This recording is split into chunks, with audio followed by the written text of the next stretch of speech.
Hey there, and welcome to the Your Virtual CFO Coach podcast, your go-to resource for becoming the unstoppable CEO of your business while mastering the art of cash flow to create the life you've always envisioned. I'm Leah Torbert, your host and founder of Harrington Strategic Partners and the game-changing Cash Flow Ignition Method. On the Your Virtual CFO Coach podcast, I'm sharing the secrets on how to blend your ideal lifestyle with your business growth strategies so you can start living your dream life right now and breaking down essential growth tactics like financial analysis, cash flow management, mindset shifts, and more. If you're eager to unlock the potential of my Cash Flow Ignition Method, head on over to my exclusive 5-part mini-series that breaks down how you can break free from the 24/7 grind and transform your business into one that operates smoothly even when you're not in the driver's seat. Go check it out at harringtonstrategicpartners.com/ignition. I want you to leave this podcast confident that you can increase your cash flow and profitability and enjoy your life at the same time. So let's get started. Today we're going to talk about using SOPs and training in your business to achieve your goals. Now, before you grab your pillow and take a nap, hear me out. I've spent my share of time in mind-numbing meetings trying to visualize and document what people are actually doing every day. And I'm sure you have too if you've ever tried to standardize a process in your business or somewhere that you've worked in the past. But these meetings can be an opportunity for discovery and growth if managed properly. So here are a couple of quick examples. Let's say that you have a sales team of 3. 2 of your sales reps are good performers and get the job done, but your 3rd sales rep is knocking it out of the park. Now, you could chalk this up to natural ability, charisma, more experience, etc., but there could be more to it than that. So you sit down with your sales reps to talk about future growth for the company, and you ask them to share what's working for them and what their thoughts are on how the company can grow faster. This isn't a formal SOP meeting. You're just having a regular sales meeting. No pressure, no stress. You're not putting them on the spot. You're genuinely interested in what they have to say. And feedback and ideas are flowing. The conversation's going well. And then your sales superstar shares what he's doing that he thinks is driving his numbers up. It's something he learned at a prior job that he's kept doing because it gets results. And it turns out your other 2 sales reps didn't know about this process. And boom, you've uncovered huge potential for sales growth without having to hire anyone new. And from here, you can then work on creating the formal process and even involve your sales superstar in training the other 2 reps. So now let's look at your billing. Cash flow's been a lot tighter lately, but sales are great, so what's going on? You pull some numbers, and at first, it looks like your customers are paying you late. So you sit down with your accounting and operations managers and ask for their insights. As the story unfolds, what you find out is that there's been a significant increase in the time that it takes for information to get from operations to accounting for billing. Your sales team has done a great job bringing the business in, and sales have doubled in the last 18 months. Operations is managing to keep up with completing the work, but the administrative stuff is falling through the cracks, slowing down billing. A lot of processes are still manual, and they need to be overhauled to save time and get billing done faster. From here, you can start the conversation on the best ways for everyone to work together to make this easier and more efficient. With a couple of conversations, you've identified ways to grow your revenue and increase your cash flow without giving into the knee-jerk reaction to just hire someone else to fill the gap. You're actively working to solve bottlenecks in your business, ultimately leading to increased profitability while taking up less of your time in the long run. You see where I'm going with this? You're looking at your business differently. Instead of wading into the fight like you're in the Wild West, you're having strategic conversations with people you trust to manage your business and then letting them do the heavy lifting.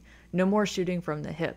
That can be effective in the short term, but if you want to step out of the operating role in your business at some point, the Cowboy Act has to go. You need to be responsible for CEO level work, and your team needs to be able to handle the rest. This obviously isn't going to happen overnight, but once you've identified your goals, you can then build a plan and start implementing it step by step to grow yourself and your team to get you there. Whether you want to add new locations, expand service offerings, create your exit strategy, open a whole new business, or just optimize the one that you have to free up your time, developing standard operating procedures and investing in training your team to excel at them will be critical to your success. The people that you need to hire, the specific processes and training that you'll need, and your time frame will vary, but you'll still need to do all of these things. Communication will be very important as you move forward in the process, especially if you haven't focused on these kinds of activities before. If your team doesn't understand why you're doing this, they will come up with their own explanations, and those usually aren't good ones. Be upfront and honest. Don't give them time to create boogeymen to distract them from working together to achieve your goals. Actively seek their input and support. You'll need them to buy into the process for this to go as smoothly as possible. You may find that some people won't fit into your new vision, and that's okay. I've worked with several people in the past that were great at their jobs until the process changed, and they just weren't interested in learning a new way. You wish them luck and you let them go on their way. The ones who do stay will be integral in building the foundation for what's to come. So you start having conversations with your team. If you're not sure where to start, you can ask them to do a brief SWOT analysis to get the conversation started. Tell them what your vision of the company is and ask them to think about the business from that perspective. Now, SWOT stands for strengths, weaknesses, opportunities, and threats. Strengths and weaknesses are internally focused, so you want to think about what's going on inside the business. How are your processes working? Are your departments functioning correctly? Do you need to hire people? What's going on? What's working well? What are people struggling at? And then your opportunities and threats are externally focused. So this could be new market opportunities, new service offerings. There could be some more competitors than there used to be. So you want to make sure that you're looking at those as well. So as you're doing this, you want to use a big whiteboard or sticky notes on the wall to gather the responses. You want to make sure everyone can see them and everyone's thoughts are captured. Initially, you just let your team brainstorm and get ideas out there. Once everyone's had a chance to respond, you can then start diving deeper into the things that your team has identified and see how they impact the direction that you want to go. You're going to notice as all of these thoughts and ideas start coming together that you're going to see some recurring themes. And these are the ones that you're probably going to want to focus on at first, because if multiple people inside your business are coming to this with the same thoughts and the same ideas, then it's probably going to have a bigger impact in how your company is operating than some little one-offs here and there. Don't lose track of those other ones though, because they could still have impact later on. But you want to focus as you're building your plan on things that are going to have the greatest impact on your business from day one. One thing I want you to keep in mind in this initial meeting is don't get hung up on whether something is working well or not, or try to solve all the company's issues in one day. The point of this initial meeting is simply to start the process and make sure that everyone feels like they've had a chance to provide input. You can then schedule additional time as needed and give your team a chance to do some research and analysis to help decide what the next steps should be. Eventually, a target list will emerge, and you can build a plan to start working on it. Be careful with how many things you decide to change at one time. You don't want to overwhelm your people or end up missing unintended consequences from the changes that you're making. Things can have a ripple effect and cause new bottlenecks if not handled correctly.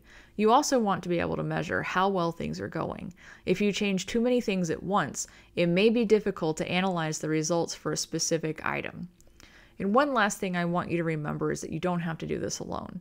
You might not have someone on your team that either has the bandwidth or experience to manage this process, and that's where I could be your next superstar.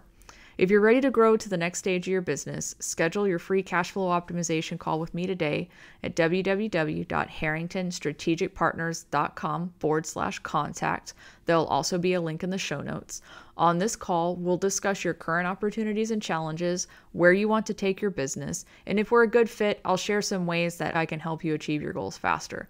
So stay tuned for part 3 of the series, where I'll share some strategies for optimizing your cash flow and maximizing revenue so you don't have to work so hard.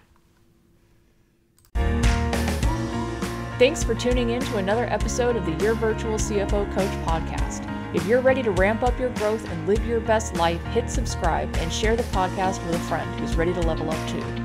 You want to dive into the nuts and bolts of my cash flow ignition methodology? Check out my 5-part mini-series at harringtonstrategicpartners.com/ignition. Your thoughts mean everything to me, so please drop a review or shoot me your ideas for future episodes. Until next time, here's to your unstoppable success.